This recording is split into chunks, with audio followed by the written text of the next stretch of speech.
So, good morning and welcome to another episode of What You Need is a Damn Good Listening To with me, Chris Grimes, and I'm absolutely delighted to be bringing into what's going to be called The Clearing, more about that in a moment, obs, the wonderful Mr. Dan Parry, who is indeed, exotic company, because Dan is ex-Dangerous Films. We'll find what he was doing there. He's also a published author, and I've met him in the last year and a half and become very fond of him, partly because he's taken me to some very nice locations for red wine in London, because he's also a London city guide. We've got lots to talk about. But Dan Parry, welcome to... Thank you, Chris. Thank you for having me. You're welcome. So you're currently head of content at Working Voices. That's the capacity in which we met. However, what I'm really intrigued by is your journey to now, because you've got 24 years of experience as a journalist and a content producer. You can tell us more about this yourself. I will let you speak in a minute, but I know that you've also interviewed in your time some really big hitters, people like George W. Bush and people like that. So how are you doing today? Hi, Chris. Yeah, good. Thank you. Very nice to join you in your clearing, or our clearing. But yeah, all is good, and excited to be here with you. And it's going to be our clearing. So I'm going to use some storytelling archetypes as we go through to find out just a bit more about you.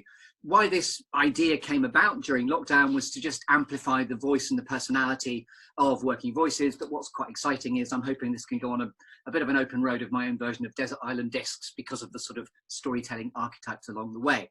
So as you very kindly mentioned just now, there's something called the clearing. So what I want to do first of all is just, just one step before the clearing. When someone asks you the really clunky question, Dan, what do you do? We've all been there, dinner parties, networking events. What's your favourite way of answering, without me trying to tell the world what you do? Who are you, Dan, and what do you do?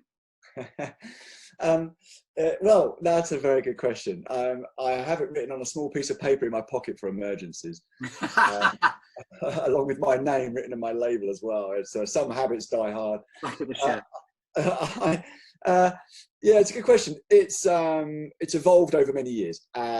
Essentially, what I do is I tell stories, and it's a bit of a shaky business to be in, being in the media and telling stories. Starting as a journalist, working in television, working in film. It's a bit precarious. You reinvent yourself from time and again. And so these days, my current iteration of myself is the head of content at Working Voices. So I run the insights part of the website. I run the stories that we publish in association with what we do. I run those on that part of the site. And so that's articles and films and essentially what it really boils down to. I love writing. I like telling stories and I like writing. I love that. And what we share in common, obviously, right across the board with Working Voices, in any case, is the love of storytelling. In my own background, you talked about shaky ground. I think, you may find this is similar. I discovered quite early on that acting is a stupid way not to make a living unless you're incredibly flexible and good at the rest of your life, I suppose. So how we all evolve is what's fascinating. And I'm really intrigued to know about your journey to now. So let's talk about that. What's brought you into the Working Voices clearing? How did you get here specifically? Well, that's a good question. And the real answer to that, there's two answers to that. And the real one will come out a bit later on in our conversation, I suspect. But the simplistic one on the surface is that I like producing content, and I like the ethics and values that the company generally and Nick Smallman, CEO, specifically stand by, and I really wanted to be part of that. It was the next stage in things for me, in terms of writing, in terms of filming, in terms of producing. This, as the head of content, is an opportunity to pull these different strands together. And so that's the sort of the place where I am in my career right now. That's what was it the sort of the beacon of Nick Smallman and what he was representing that sort of drew you towards, I suppose, the lighthouse of Working Voices? The thing that Nick does specifically, and the company do generally, and they all do it in spades, including you, Chris, is that it's a very unusual company in my mind. It took me 10 years to find a company that ticked all these boxes. 10 years, I'm quite persistent, when I'm tenacious, when I know what it is I want, I'll look for it forever and a day until I get it. And I was looking around for a company, as I say, it took me 10 years, and I found it in Working Voices, and then spent 2 years going back and forth. Other jobs came up and one thing and another, but I really wanted to work for Working Voices because of the fact that they are very human and warm and authentic. And those things really matter a lot to me. And being true to yourself and helping other people be true to themselves is something that means a lot to me. And I'm assuming that there's a lovely parallel in your documentary experience, you know, the tenacity of needing to go deep into a topic. You know, you've become really ingrained within trying to sort of, you know, go deep and then surface with the clarity and the stories that Working Voices are transmitting. So do you want to talk about, first of all, let's talk about what a clearing represents to you. So where do you go in the clutter and maelstrom of modern life? There's so much bombardment of our senses, but where do you go in order to get clear? So what's your clearing all about? My clearing for me is half a clearing. Semicircle. It's a semicircle, yeah. The clearing is in front of me and it's on the side of a hill, and I'm looking at this big view that just stretches out as a semicircle in front of me. The other half of the semicircle is not a clearing at all. It's kind of hidden away. That's why it's on the side of a hill and not on top of a hill. Top of a hill is a very obvious place to be, and when you climb up a hill, that's where you're guaranteed to meet people, on the top of the hill. On the side of the hill, kind of hidden away a little bit, you've got your own space and you see the view anyway. And so that I like that sort of view and closeness. My wife will tell you I'm very black or white, one side or the other, and so that side of the hill works for me.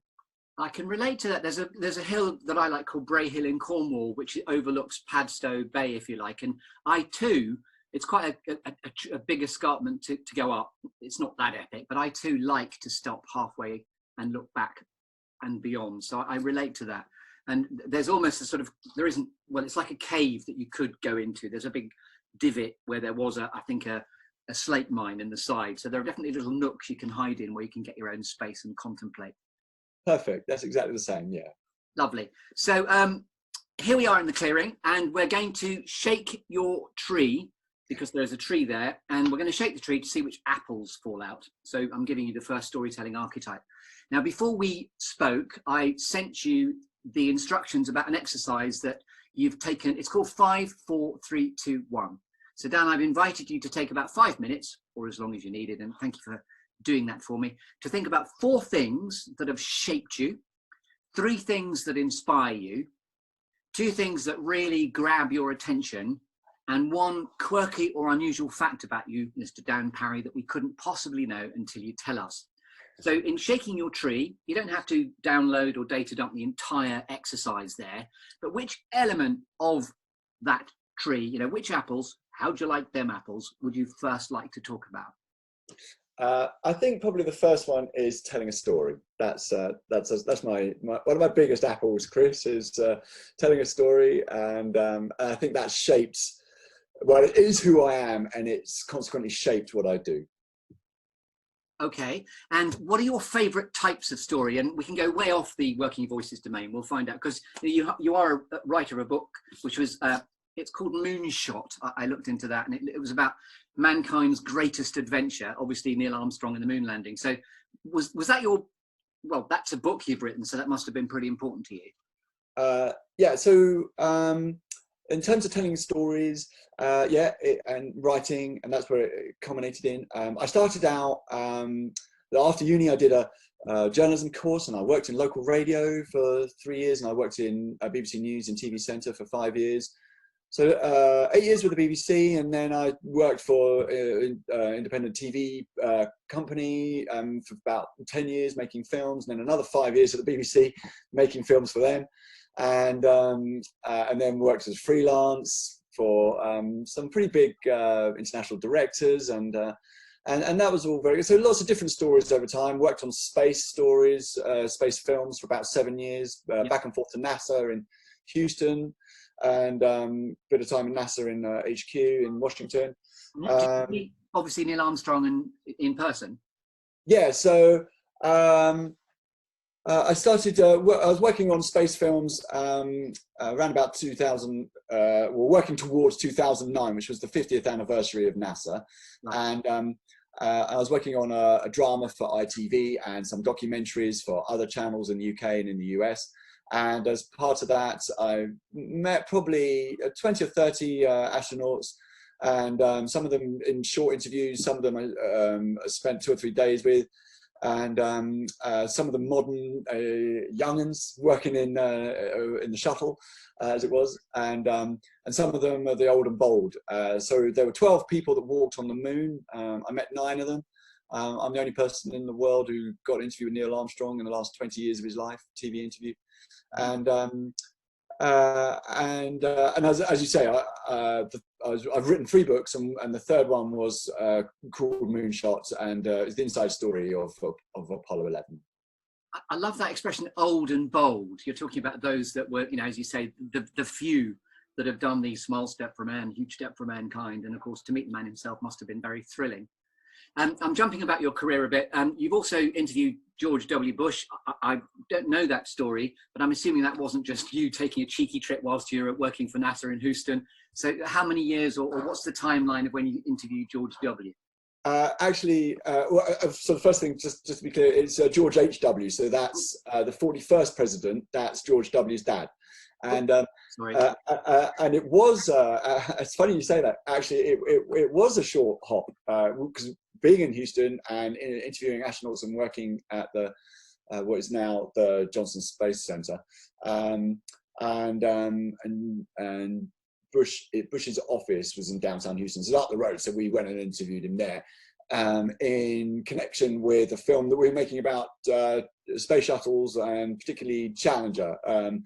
The space shuttle Challenger crashed in 1986, and George H.W. Bush was the vice president at the time and was responsible for setting in train investigations and so forth. So we went along to his office and waited in his little ante-room outside, just me and the crew, surrounded by, and his office is modelled on the White House. So there are Secret Service agents all over the place, because once you're the president in America, that's it, you're the president for life. You always call yourself the president. You have Secret Service agents. He had his rack of rifles on the wall, and he had heads of deer hanging on the walls. And then he called us into a room, and we did the interview. And he was very easygoing and charming and quite nice. And he's sort of probably has a shadowy side to his CV, I'm sure, head of the CIA at one point. But nevertheless, he was very entertaining, and gave us a little present at the end of it. Some coupling. There's always that joke whenever you've got a big sort of steer with its rack on the wall about how fast that must have been running to come through the wall. yeah, exactly. Yeah, you were just tempted to go to the other side of the wall and see the rest of the deer sticking out the back of it. But we sadly never got that opportunity. I'm hearing that you've spent a lot of time in the States weaving this story magic that you have. One of my other favourite documentary filmmakers is Louis Theroux, who you also said in passing when I spoke that you've also worked with a little bit as well. Yes. Back and forth to the States for 15 years, and a few funny moments there involved in that. And when I was at the BBC, as I mentioned, in the last sort of 5 years doing stuff, back and forth a little bit with Louis Theroux, really offering ideas more than working on his productions. But at that time, I was a producer in BBC History, and he was in the documentaries department, which was just behind us. And so I would just give him ideas from time to time. Yeah.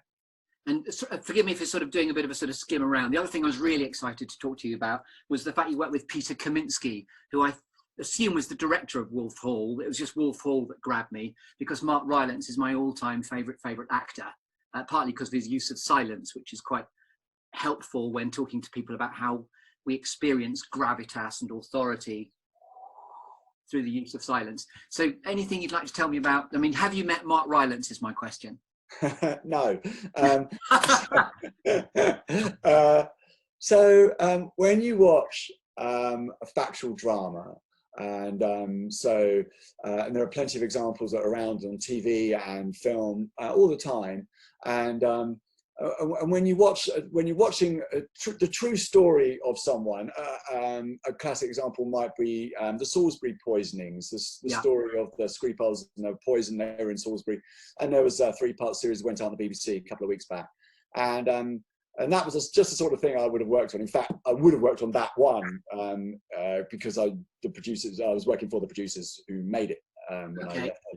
And so my job was to go. Someone would say, "We're going to make a film about this story," and that's it. We're going to make a drama. So we've got a drama writer and a drama director and a drama producer, and we've got makeup and wardrobe. What we haven't got is the story. So we need someone to go out and find the actual story, and then come and tell the writer and the director, and then make sure the story is true, so that we don't get sued and that we are authentic and true to our roots.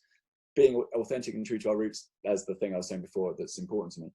And so my end would be quite quietly in the background, drilling into stories and finding people and persuading them to tell us their story, sometimes for the first time ever. So was there any connection? Have I made that up, the connection with Wolf Hall specifically? Was all you doing research to do with that program? I worked for Peter Kosminski, who was the director of Wolf Hall, and he was writing and directing a 4-part drama series for Channel 4 that was about the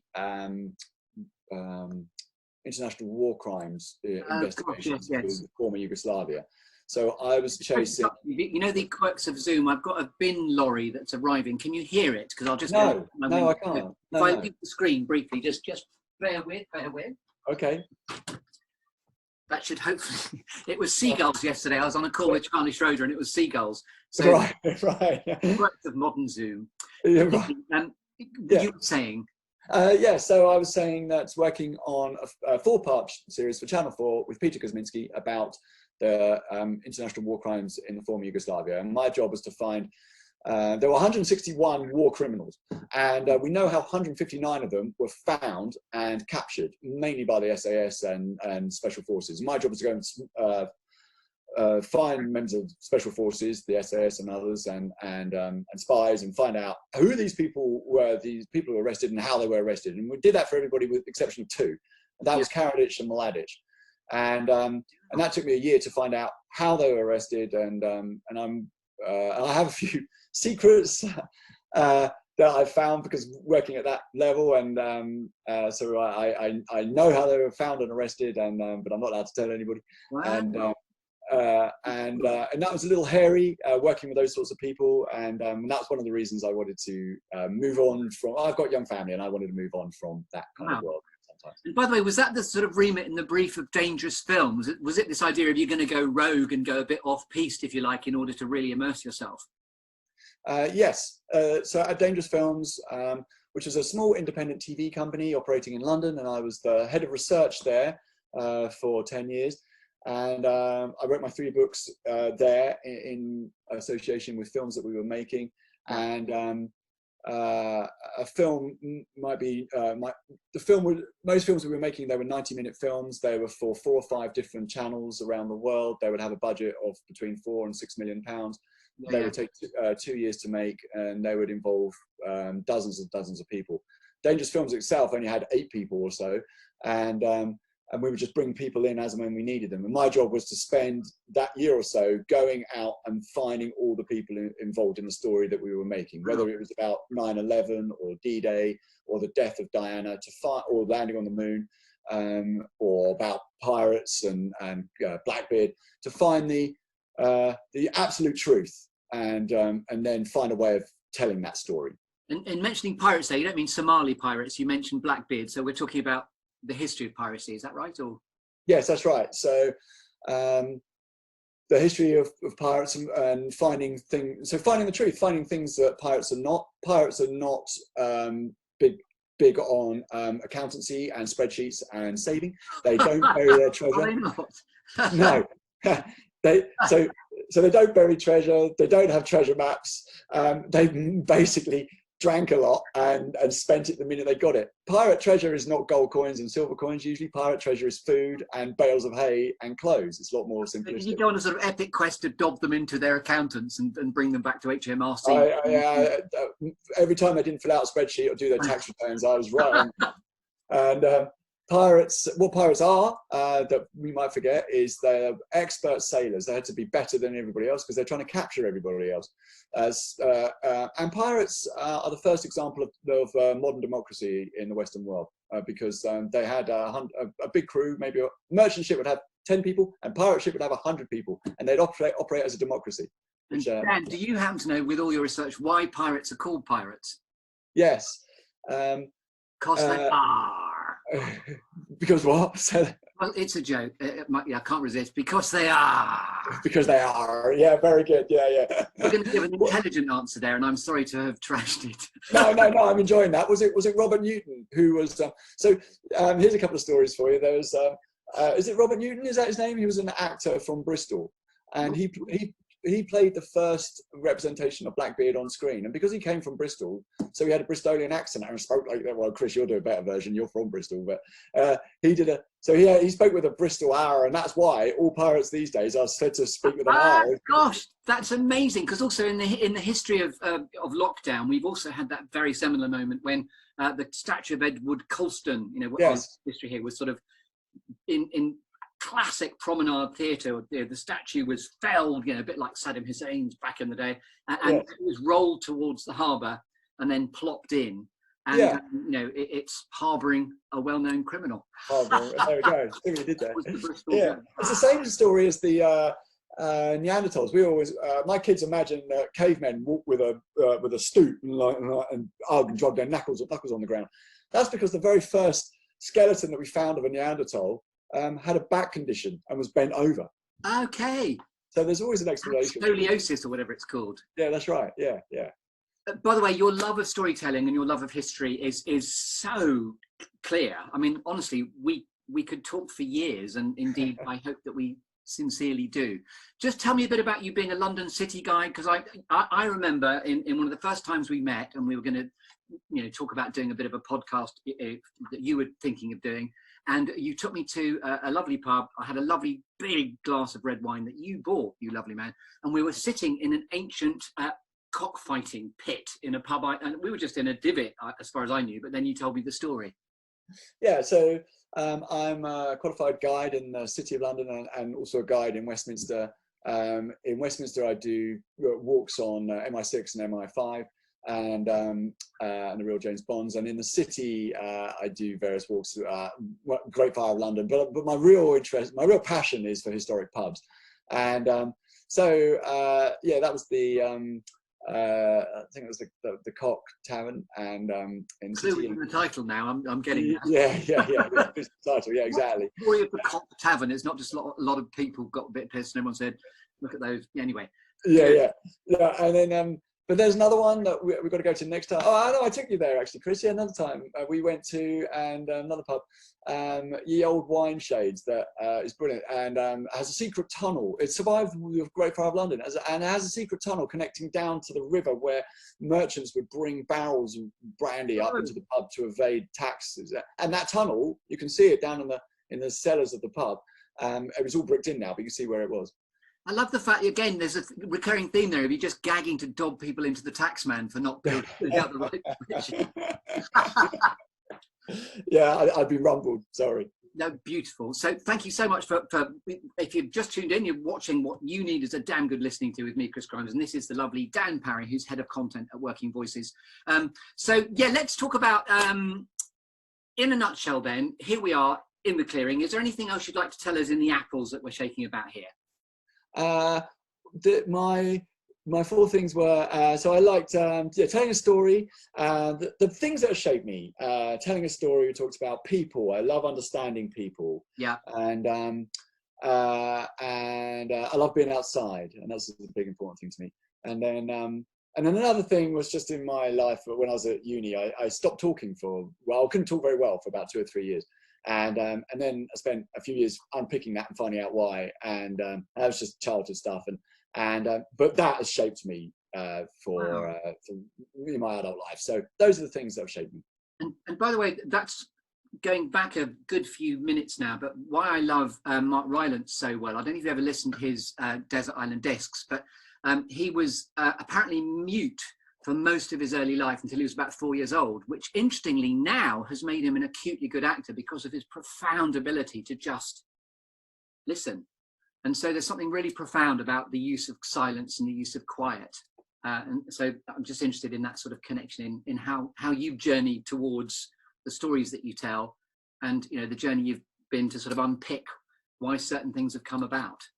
Yeah, that's right. Yeah, and silence is a tricky thing. Mark Rylance uses it with a great source of power, and so it's the root and the power of his acting, his performance, I think. Many of the people that I've spoken to are usually older men, for example, so soldiers or astronauts, and silence for them has been a persistent course of trouble, because they come from a generation where they don't tell their story to themselves or to other people. So sometimes you're asking somebody about their space life, or when they nearly died in Normandy in D-Day, or when they died on a space mission, or they were lined up against a wall and they're about to be shot, and they've never told these stories to anybody. And or the body, I got the first interviews with some of the bodyguards who were with Diana in the tunnel on the night she died, and sometimes they've never spoken of these things to themselves or to their family, never mind on camera. Mm-hmm. And so silence for some of these people is a thing for them to overcome. And I relate to that. Silence for me was less a thing about power. It was an immense source of frustration, and I wanted to overcome it. And yeah. And of course, there's the sort of utter vacuum silence of space, which I suppose is also in the mix there if you're an astronaut. So incredibly. Yeah, that's true. Yeah, I hadn't thought of that. Yes, that's right. Yeah, vacuum of there's no sound in space. Yeah. So in terms of still waters run deep, this is a bit like exploring Loch Ness in a way, because this is brilliantly deep in what you're describing. The stories that you've picked up on over time are really profound. So what's next for you? You're in the Working Voices domain currently. What are you most excited on that you're working on? What are you most excited about that you're working on at the moment? Well, and this is one of the things that I think that Nick and you and the company do so well, is that everything is rooted in a very human and warm way of things. That's telling stories and writing for business and these sorts of skills that we understand. They're not just remote skills that something I've got to learn and it's quite useful maybe. This is the fundamental source of communication. It's how we take what's locked in our head and give it to someone else and listen to them when they're doing the same. And Nick's big interest is in showing how these skills work in the real world. For us, the biggest example of communication in the real world at the moment is the US election. Yeah. And so I am looking at ways that communication, speaking and listening are corrupted, and how this corruption takes place and what impact it has on people. Donald Trump might, for example, be less than honest sometimes and have an interest in fake news. And what damage or impact does that have on voters? Yes. These things we can see happening in front of us. And by explaining them, we get to explain some of the skills that we train people in, for example, in understanding critical thinking, understanding how to speak clearly. Part of the sort of zeitgeist at the moment about how the world has become very, binary almost. And of course, communication is much more sophisticated than that. But there's sort of Trump, schmump in the UK, who had Brexit, schmexit. There's this incredibly binary nature. And of course, what we spend a lot of time doing is exploring the emotional intelligence of actually, it's not just polarization. There's something far richer in the middle. Oh, indeed. I mean, look, it is binary, and because there's lots of tribal politics at the moment. But look at what you're doing, Chris. You were just speaking. When you were just speaking, you're speaking in 4 ways, and I'm looking at all those 4 ways and seeing what you're really saying. So one way is that you're speaking out loud. Those are the words. If you wrote those down as a script, would somebody else say it exactly the same way? Probably not. Yeah. Because of the second way that's going on, which is how are you saying them? What's the mood and the intonation and the rest of it that influences and shapes those words? And that's not written in the script. That's why actors have the ability to create a performance of words. And thirdly, what do your words and your intonation and moods betray about what's really going on in your head? And you might be saying words and saying things, but actually what's really going on in your head is a bit of frustration because there's a dump truck outside the window. And the fourth and the fourth thing that I'm watching and listening to is your body language, your hands, and when you're expansive, you're clearly interested in what you're doing and what you're saying. So language and communication is not binary, as you say. There's lots going on, and it's important to read it all and understand the nuances if we want to understand each other. In fact, one of my favourite quotes, which will be familiar to you, is a Ralph Waldo Emerson quote, which is, "Your actions are speaking so loudly, I can't hear what you're saying." Which Yeah. links to the Maya Angelou quote, which is, "People never remember what you say, but they'll always remember how you make them feel." Yeah, you think of an interview.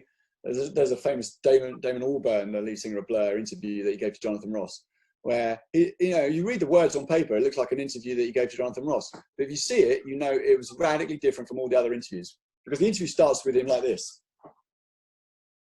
and like already, this is somebody who doesn't want to be interviewed, and so yes.